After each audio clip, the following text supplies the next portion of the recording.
And welcome to the SpartanMag.com VCast. Jim Comparoni, Paul Konyndyk outside the Tom Izzo football building, Perlis Plaza, Michigan State University. Spartan Stadium right over there, Paul. Michigan State 3-0.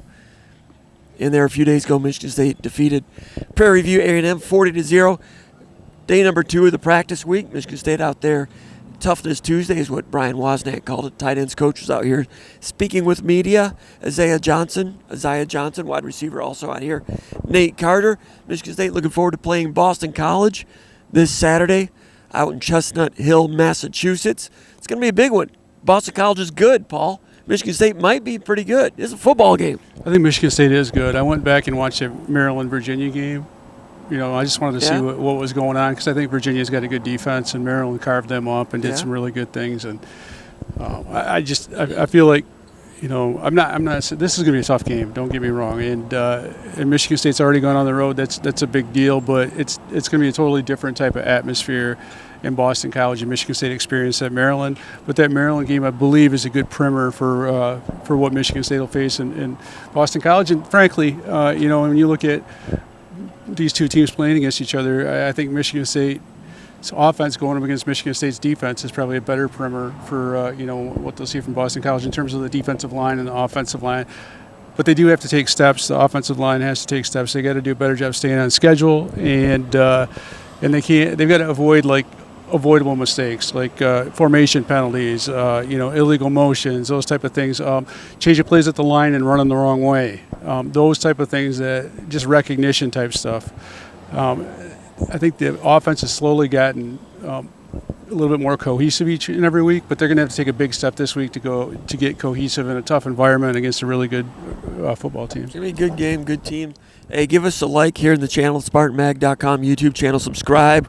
We'd love to have you consider becoming a subscriber over at SpartanMag.com. Also, Konyndyk does a great job writing over there. So does Jake Laskawa and Kenny Jordan, Jason Killip, and a cast of thousands over the Underground Bunker message board. Rico Cooney, all doing a good job. Big Mooby checking in a lot with his expertise and all the Michigan State fans.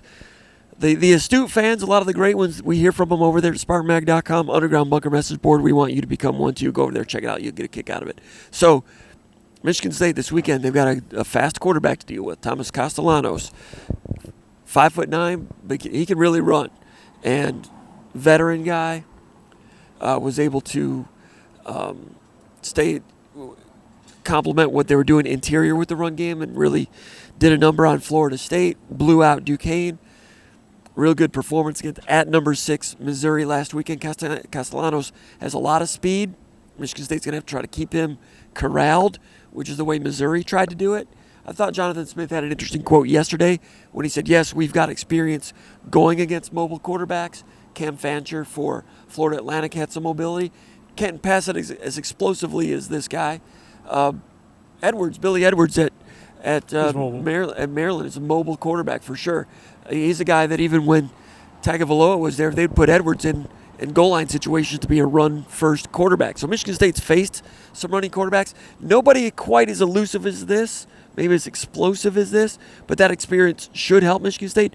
But Smith had an interesting comment saying, yeah, but what we do against quarterbacks like that is already on film, so they know probably how we're going to go about it, unless they've got another plan that he was not going to tip off. But State has some experience there, but he's a little bit of a different spots on this leopard. That quote tells me that they are going to change some things up and they're going to do some different things. I mean, Rossi's not he's a chess guy, not a checkers guy. So what's worked against Fancher and what worked against Billy Edwards, and Fancher is really explosive. That guy's one of the most explosive quarterbacks out there. He's jet quick. He can't pass, but he's a problem. And so that'll help them a little bit, but they're going to do the same thing. They're going to probably change it up a little bit, but they are going to be disciplined, and I think that's where you look at the Florida State game. You go back and watch that. That's where Florida State fell apart. They weren't disciplined enough to handle that guy, and he ran his way to trouble. Florida State's just undisciplined on defense. You know, watch them against Memphis. It was on ESPNU yesterday morning, and I was eating breakfast. I was watching them, and it was just an undisciplined defense and a lot of leaks. It was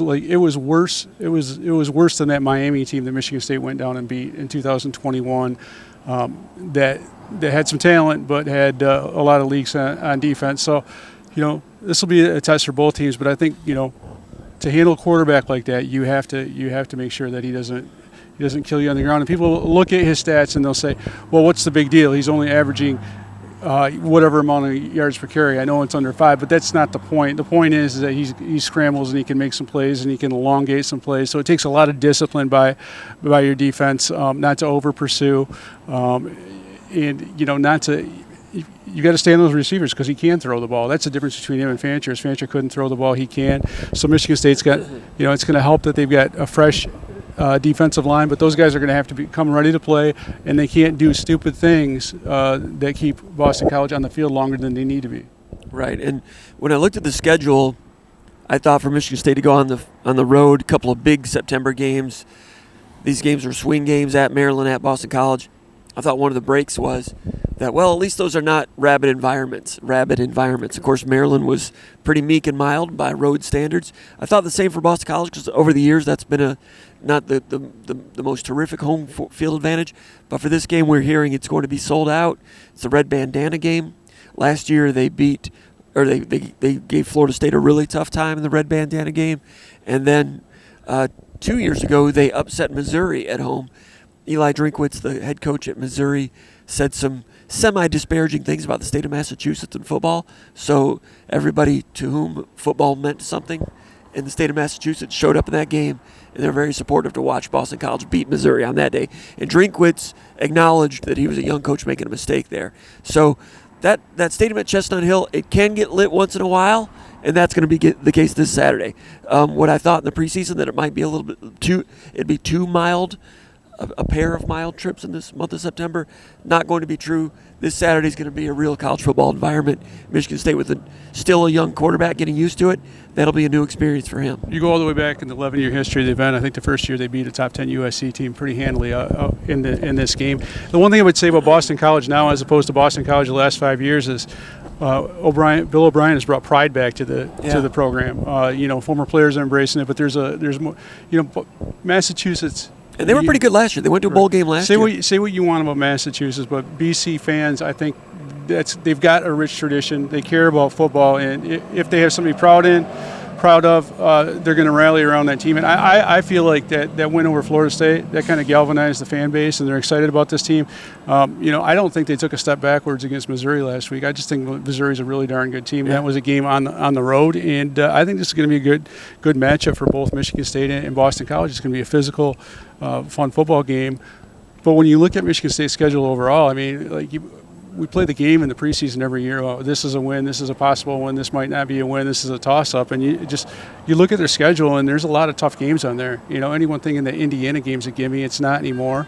It's going to be really hard to find wins. I really feel like if Michigan State, wants to be in that picture for a bowl game, they really, they had to win one of the games between Maryland and Boston College. It would really, really help Michigan State if they won this game at Boston College, and I think they can do it. Sparty, what's he doing? Sparty's been driven around campus. Yeah, I don't know, but he's on the Pope mobile going by, waving at people. Yeah. Too bad we can't throw the camera over there. Yeah, that was something interesting. But you guys can imagine for that. a Tuesday afternoon. Yeah, but I mean, Michigan State has to take steps, and they have to play better, and they need this win in a lot of ways. Yeah, and everybody knew about the 4-game gauntlet in the middle of the schedule. Ohio State, Iowa, Michigan, Oregon, not in that order, but those are the big 4. Now Boston College, no one knew they were going to be this good. Again, they just went on the road and gave the number 6 team in the country everything they could handle. So that's 5 straight. And then Indiana is the 6th of those. And they're one of the more surprised teams in the country. The country doesn't realize it yet, but in the Big Ten, in the region, people are talking about the way they are just destroying people and looking pretty good doing it. Signetti there. Revitalize some things. They've done some good things with the transfer portal themselves. So what we thought was a 4-game gauntlet, maybe Indiana and Boston College isn't quite like playing Ohio State or at Oregon, but these 6 games, it's a tough stretch. Michigan State's off to a good start, but starting now, whether you want to be a 5-7, 6-6, a 7-5 or better. Obviously, we're going to find out more of what this team's made of at Boston College and what can be projected over the next 5 games. I think we're going to learn a lot this Saturday. Yeah, I think Michigan State could play a good game and still lose at Boston College. The one thing that it does prepare them for is playing at night. You know, like Michigan State's got so many night games. So many night games, and I hate, as reporters, it's tough for us personally because we're old dudes, but to get up the next day and go to work and all that kind of things. But they've got to get ready for playing in these night games, and it's not easy. You play a night game against Ohio State, and then you play a night game at Oregon on a Friday. So Michigan State's schedule is absolutely 3 straight brutal. night games. But you look at this Boston College game, and you talk about 7-5 or 8 or whatever your win total is, and I'm not even thinking about that because if you don't win this game, if you win this game, then everything's on schedule, and you can be like, hey, a bowl game looks good, but things can go from bad to worse real quick. And Michigan State is not the deepest of teams, so an injury here or there, and so there's a lot of contingencies out here. Right, and Paul, did you know that just a few years ago, the state of Michigan ranked first in the nation for deposit container recycling? 90% of all purchases of bottles and cans were being redeemed for their deposits. Today, only 73% are being redeemed. That means Michiganders are forfeiting $105 million every year in bottle and can deposits that are not being redeemed. This deficit is having a negative impact on our environment. When Michigan's recycling rate drops, it hurts the environment, it hurts industry, and it hurts all of us. Help the environment, help the state, help yourself. Take them back. They're your lakes, your roads, and your beaches, and it's your dime. So take them back. It's worth your time, and everyone will benefit. Take them back. A message from Shupan, a great Michigan company dedicated to recycling and dedicated to the Michigan State Spartans. Now, Boston College, really good defensive end. Number 6, by the name of Azuraku. Okay, slippery like Wozniak was talking about today. Michigan State hasn't really faced a really legit problematic pass rusher. Statistically, he's not piled up a lot of sacks, but you can see he's got it in him, and he was a factor in that Florida State game. So Michigan State, I think that Stanton Ramil's been coming around there at left tackle. Brandon Baldwin has some experience. He's been over there at right tackle a little bit. Number 6 will go both sides. Lepo has been trying to establish himself. All those guys, Ramil definitely has it in him. But all those guys, offensive pass protection has not been a problem for Michigan State yet, but it's not a strength. So that part needs to be solvent in this game. It's not a weakness that's shown up for Michigan State yet, but number 6 for Boston College, if Michigan State has any problems there, he can exploit it. Yeah, we haven't seen, tight ends have played really good for Michigan State, but we haven't seen tight ends have to, help out on a defensive end like that. So this is going to be a new test, a new puzzle, and Michigan State's going to face more of that good defensive ends moving forward. So this is going to be a different type of thing. It's going to be interesting to see what they can scheme up to keep him, out of the mix. But yeah, I agree with you on Ramil. He's taking steps. I think the offensive line has gotten baby steps better each week. And but they still need to be better against this team, and it's going to be difficult to move these guys. I think they can move them with outside zone. I was watching the Missouri game, and I've not studied. I watched a good portion of it on Saturday, and then I'm going back and I've studied the first half. I'll go back and watch it again for the pre-snap review coming up at SpartanMag.com later in the week. And Boston College has trouble, just like Maryland did, interestingly, with the outside zone. And Michigan State does a lot of things with their blocking. The outside zone is one of their staples. I'm not saying Michigan State's been great at that this year, but it's something that they'll continue to work on, and they're going to keep working on it. So they've been pretty good with it. I think it's a weakness for Boston College, and it just happens to match up with the Michigan State staple. And I said the same thing in the pre-snap read prior to the Maryland game. I was like, for whatever reason, Maryland had trouble against the outside zone against one of the teams they played in the preseason. I can't remember who it was. It's not like the other team ran for a lot, but they had some success with that. And the first 2 times that Michigan State ran the outside zone, they clipped off a couple of 30-yarders against Maryland. Boston College, an outside zone, I'm sure they're working on it. They have to work on it. They know it. But I think Michigan State, I think Maryland's defensive line is not as good as Maryland's defensive line usually is, but I think it's better than Boston College's. Yeah. So I think Michigan State can get something going with that run game there, and the physicality piece. Michigan State has a lot of other things to do: penalties, turnovers, young quarterback, avoiding mistakes, and all those things. But I think the run game, I think it's going to be there for Michigan State. What they needed to do is not to be as sporadic as it's been. Michigan State's got a changing situation at offensive guard. They can't afford any more tweaks or any kind of hammies or anything on that offensive line. They're down to the bare minimum. So all of that can go out the window in a hurry. But going into it, I think Michigan State can continue to make strides in the running game, and they've not quite hit it full bore in terms of getting like chunk after chunk after chunk. It's been big chunk, and then they go on a diet a little bit. It needs to be more consistent in this game, and I think it's there for them if they have their crap together. I think what you said is right, but I think some of those little plays that they've run, like the 2-yarders for first downs, are meaningful. I think the thing that they really need to clean up is the 5-yard type penalties, the miscommunications that lead to 5-yard losses, and that shows up in your yardage. I know that they ran for 6 yards a carry in the last game out there, but if you take away some of those negative plays where you have miscommunication that leads to a 5-yard loss, then all of a sudden your average looks a whole lot better. If you have a power running game, if you have a pro style offense, you don't. There's no scenario where you're not going to have 2 to 3 yard runs, and some of those are fine. The problem is the -4s, the -5s that have hurt Michigan State's average. So I think it's kind of a misnomer out there that they have issues in the run game, or the run game's not being effective, because a lot of these 3rd and 3s, the fact that Michigan State can run on a 3rd and 3 and pick it up is significant. And but what they need to do is avoid those formations, procedures. Holding calls, those kind of little things that really kind of take them off schedule. And, because I do think 2 and 3 yard runs in the first half, they take a toll on a defense, and they lead to bigger runs.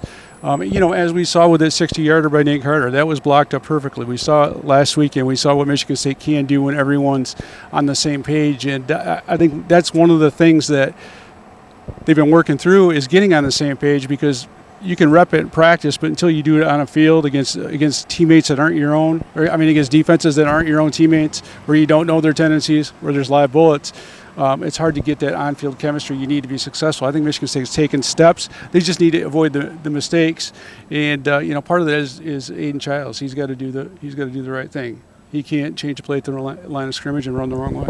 Right. Open up the wrong way. That was it was kind of hilarious. The second, what was that? The second play of the game. Yes, ended up scoring a touchdown on that drive anyway. But yeah, you can't. Yeah, but it's not going to happen against. It's not going to happen against Ohio State. It's not going to happen against Boston College. Yeah, you can go. It's great. 3rd and long, converting at a high percentage. That's a really good thing, and it's valuable to be able to do that. But against good teams, that's going to get you caught. And he's also interception prone. And if you're in those 3rd and longs and you have to pass, and you're kind of a gunslinger, and you're a young quarterback, you don't want to be in those situations, because if he's throwing in a scramble type scenario, there's a high risk factor involved. Jonathan Smith had an interesting quote on Monday, also talking about the one interception that Childs threw that was nullified because of offsetting penalties. But it was a rookie mistake decision. He's not a rookie. I realize that. It's one I'm sure he's kicking himself when he looks at it on the film. It was 1st and 10 in your own territory, and I can't remember if it was a sprint out or a scramble. But Smith said that the receiver ran the wrong route. So Childs is looking for a receiver to be in a certain place, and he's not, and he's covered. And he makes a decision that you should make on 4th and 10, not on 1st and 10. Like Smith said, don't make a bad play worse. He tried to feed it and give Marsh a chance to win a 50-50 ball when actually it might have been a 25-75 ball. Whatever the case is, it's just a decision. But it's a competitor. Smith respects that. It's a competitor who believes in himself and his teammate. But discretion is the better part of valor. Sometimes these are lessons that Childs is going to learn as it goes along. I think there have been fewer mistakes from Game 1 to Game 3. And like we said at the beginning of the year, a lot of talent there. Everybody knows that. And the Big Ten better hope that he doesn't get it all dialed in, because when it does, it's going to be dangerous, and the receivers are starting to come around as well. Marsh was a little more quiet in that game. I think Montori Foster's playing solid week in and week out. The first game was a little bit of a hiccup for him, but he was open a lot in the Maryland game, and Childs missed him a few times. All those things need to hit in this game, because I expect Boston College to put up some numbers, I would imagine. Missouri's a pretty good defense, but Michigan State's a good defense too. Not only statistically, but the Michigan State defense has a chance to show chance to prove that they can show up against a good Boston College team. And I'm not saying pitch another shutout, but keep a team below their standard. Watching that Missouri or that Maryland Virginia game, Yeah. Because I think Maryland has got a pretty good. I mean, I think Virginia's got a pretty good defense. They've got a young quarterback that makes mistakes, and that hurts them. But watching how Maryland, how efficiently they operate, and how they methodically pick you apart going up and down the field, and how talented Ty Felton is, how talented Caden Prather is, how talented that tight end Dylan Wade is. I mean, that guy got loose downfield. To see what Michigan State did on defense against. How did Edwards play? I like him as a quarterback. He played really good. Yeah. He gets rid of the ball quickly. He's got a good arm. He sees the field well. He does everything that they need him to do. I think he's a really good quarterback. And Michigan State kept him in check. Exactly. So I'm saying, like, the Michigan State defense to me, and we see Maryland Maryland's always the best version of themselves during the first month of the season. They always are. They run really crisp. People have a hard time catching up to them. Maybe it's because they don't have them on film. But see what Michigan State did on defense against those guys in the second game of the season was really dang impressive to me, considering how good Billy Edwards was. I don't think there's any drop-off there at quarterback between him and Tagovailoa. I'll say that because Tagovailoa, Michigan State understood how to play against him. I thought they played against him pretty well, and I think he got hit so many times throughout the course of his career. I think at times, like at the end, he wasn't as good as he was at the beginning. But Billy Edwards is a good quarterback. Maryland's skill players stood out to me even extra in that game. Ty Felton, I could make a good argument he's the best receiver in the Big Ten. I think he's one of the best in the country. He's smooth. He's really hard to cover. Michigan State did a really nice job on him with Brantley. He had a big day, but Michigan State didn't let him get loose for huge, huge plays. Prather's really good. I only mentioned the other guys, but the run game that Maryland had against Virginia was also more effective than it was against Michigan State. So I thought their running backs got free and got loose for some stuff. They got further gains on their staple plays than they got against Michigan State. The reason we're talking about Maryland is because it's more of an indication of where Michigan State's defense is. So I feel like Michigan State, it's no joke what we've seen on defense so far from these guys. Defensive line's fresh. I think the defensive line has done a nice job. I think they've done a really nice job rotating linebackers. Linebackers have made a lot of plays. There's nobody on that defense that has played an excessive amount of snaps. You go back and look at the snap counts. I think Bogle and Daquan Dowse are probably the two snap leaders on defense, and both those guys are playing right around 40 snaps a game. It's going to add up for safeties unless other guys can step up. It is going to add up for safeties. It is. But maybe corner too. For right now, however, Michigan State's staying fresh in that front seven, and honestly, in a game like this, that's where they've got to stay fresh, so they're not making catastrophic errors and letting a guy like Castellanos get out to that next level.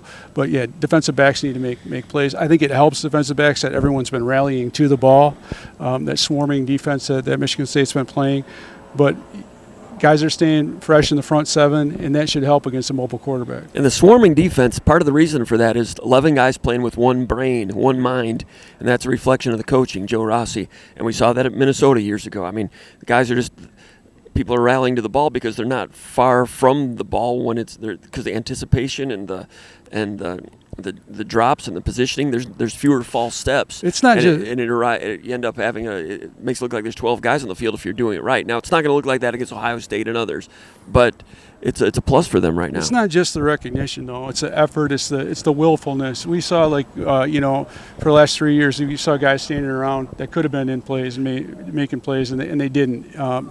My guys got this. I don't need to rally to the ball. When D'Antonio was here, Narduzzi, Mike Tressel's defense, those guys rallied to the ball as well. This is really. We took that for granted during those years. But even if you got to have guys that hustle, if they're not plugged into what the system is, and no one's real clear what the system is from down in and down out. But the expectation, you can get there if you start 6 feet closer than you would have been. You're going to get there 6 feet sooner. The expectation is different, though. It's not, we have a luxury that we have defensive backs that tackle. It's defensive backs have to do their part to stop the run. Everybody does. And it is kind of cool to see everyone contributing on defense. And that's what's going to happen this weekend at Boston College against a good BC offense, a credible Boston College run game. I know they didn't get a ton against Missouri, but those guys want to run the football. Their average is 205 yards per game. And, and Bill O'Brien's always typically had a pretty good run attack when he was in college, and then obviously in the NFL it's a staple. So I think they run the ball well, and they've got good personnel. They have 3 different backs that had over 100 yards rushing through the first 2 games, not in a singular game, but over 100 total through 2 games, and there were only 2 teams in the country that did that. Against Florida State, they'll pull linemen and they get physical and they're varied in their attack on that offensive front. It's a legit run blocking operation with pretty good running backs and a quarterback that can that can hurt you with his feet. Early in that Missouri game, they were in pistol with a running back plus a sidecar, and they ran out of pistol. They ran mesh here, and then they had, the pitch relationship here. It was true triple option like Tom Osborne out of the shotgun. Now we've seen a lot of the zone read with one read, but then you don't have a pitch option usually. They were doing it, and it looked pretty good the first play, and then they didn't run it again the rest of the half. I don't know how often they do that, but it's something you got to spend a lot of time on in practice, because you come out in one game and they might run that 20 times. You don't know. But I was like, man, I know some teams do that, but you don't see it a lot. It's something that makes sense. Pistol, sidecar, two back, triple option rather than just zone one read, two read, and mesh, and then the pitch. You don't see that a lot. Right. 70s and 80s and 90s you'd see it, but O'Brien was at Penn State, Alabama, NFL. I don't know where. That's not like something he's done a ton of, but with this talent and the personnel that he has at his disposal, it makes sense, and that could be a problem if they run that a lot. Michigan State, news this week, of course, the right guard situation, Gavin Brocious likely out for the year. Dallas Fincher played the rest of that game on Saturday. We knew that after the game that would be a situation, became verified on Monday. So Fincher's the guy, full-time starter now at right guard. He started 2 games last year in place of Nick Samak at center, and he was right guard behind Christian Phillips the first game, and then behind Brocious the second game and the beginning of the third game. Brocious did not start the second half at Maryland. Fincher did. Brocious did not finish the Maryland game. 2-minute offense to win the game. Fincher was out there. Brocious was not out there. I might have misspoke just then. But anyway, Fincher started the second half, and he finished the game at Maryland. And he was in midway through the first series of the game against Prairie View, which is something that's interesting. A lot of times you'll see coaches that want to get different offensive linemen into the game. Maybe it's the third series. Maybe it's later in the game. Michigan State did it the 7th play of the game. Fincher went in, and Ramil went in at left tackle. I don't know if it was a correction that took place or they plan to do it, but it's uncommon to see in the first series guys going. Basically, Fincher was a co-starter, is what I'm getting at. He's a senior, he's a veteran. I do think that Brocious has a higher ceiling down the road, and I can see why they went back to him as the starter. They would love to have both of them. They'd love to have Phillips, but Fincher is a guy last year that I thought was just kind of ordinary, subordinary, and I didn't really expect a ton from him this year. He's improved. He's better. I'm not saying he's great, but he's functional / accountable. Maybe even someday this year, maybe he can get up to being pretty good too. But he's a veteran. I think they're going to be okay with Fincher, but they cannot have one more tweak on that offensive line. Yeah, for sure. Injuries are a huge problem, because if you have an injury to Fincher, then you start talking about playing a true freshman, or I don't know. Is Andrew Dennis is still around? Yeah. I just saw him scooting out of here a minute ago. He played like 1 or 2 snaps on Saturday. Right. So I don't know, but they're going to have contingency options like worked this week, and Rakeem Johnson's probably in there at some level. But you want a veteran in that in that environment. You want a guy that's played a little bit of football. Last year, offensive linemen a lot of times take a big jump, but a lot of times it's like. It's in line with, what they're given to do. He didn't really have a chance to get meaningful snap. I mean, to get a ton of playing time. I mean, he wasn't a guy that they thought going in he's going to be one of the guys. Who's that? Fincher. Yeah. So this is a year where he came in. They thought he'd be in the rotation. They thought maybe. They were hoping to get. They talked about it. If everybody had stayed healthy, I think he would have been one of the 6 or 7 or 8 that would have gotten in. I think. I don't know. I mean, I thought maybe some of that was lip service to keep him, keep him positive and not transferring. But he's a guy that came in this year and thought, hey, I've got a real chance. And you can see that when offensive linemen believe they have a real chance of getting on the field and they have that opportunity and they've been around for a bit like he has, that's where you see the growth. Now is a matter of, like, can he take it to the next level, and how does he, just having a veteran out there is valuable because, Tanner Miller doesn't have to completely worry about the guy next to him the entire game. He if you're a veteran, Tanner Miller says something to him, what's going on, and that there's a value to that. But having a guy that's played snaps this year and not going in completely cold, that's valuable for Michigan State, especially being on the road in a hostile environment. Sure. And Rakeem Johnson, Jonathan Smith mentioned on Monday. Rakeem Johnson, true freshman right tackle. He was second string right tackle the last 2 games. He played the last 12 snaps of the game at right tackle on Saturday. Smith said that he's a guy that they would consider moving to right guard as they try to figure out who the next best five is, or next best five are. That's asking a lot for a true freshman who was not here for spring practice to come in during preseason camp. He proves himself, gets into the playing group. Mop-up time, second string Maryland game. Didn't play in the Maryland game, but he repped as second string in pregame, and then, of course, played on Saturday. And now asking him to major in a second position this early in his career. Not ideal, but that tells you what they think about him physically, and they're saying that he's picking things up really well mentally, otherwise they wouldn't ask him to do. It's not for sure he's going to be playing some guard, but they're looking at it this week. I have to wait and see what it looks like on Saturday, but as of right now, they're going through different ideas of what they want to do at second string guard. They may have already figured it out. They're not telling us, but it's a situation. They're at right guard.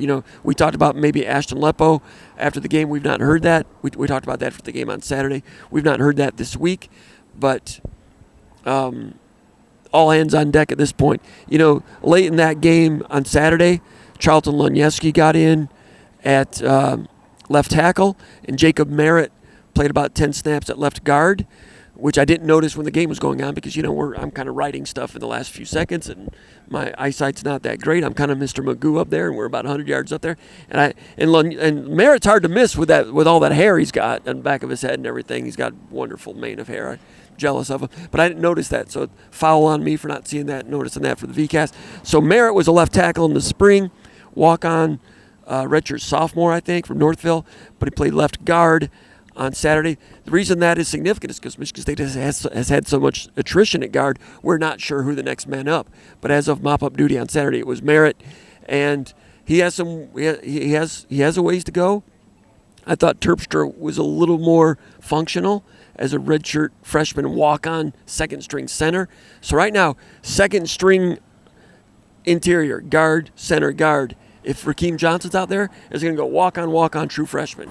So it'll be interesting. I don't think they're tipping their hat on that because Tanner Miller is usually pretty open about who's repping where, and today he was a little bit more murky. Okay. He wasn't talking about specifically who's repping where and who might play in whatever situation. He kept on deferring to Coach Mahalchuk and game time decision, that kind of thing. So I don't think they're going to show their cards until game time. Kind of surprised me to see a true freshman. We've seen it before. I'm thinking of Brian Allen. He played, but that was on a good offensive line with veterans around him. Michigan State's got a developing offensive line, and if there was a really experienced right tackle and they felt really good about him, being out there, then I could see a true freshman. So maybe if Brandon Baldwin does some things at right tackle or whatever, and they feel good about it, maybe a true freshman would work. But it's not an ideal situation. And when you're trying to take that next step and get the cohesion and kind of the nuanced play that needs to happen to go from being functional run game to one that can put a dent in someone, you don't want to be breaking in a true freshman in the fourth game of the season. All right. Anything else, Paul?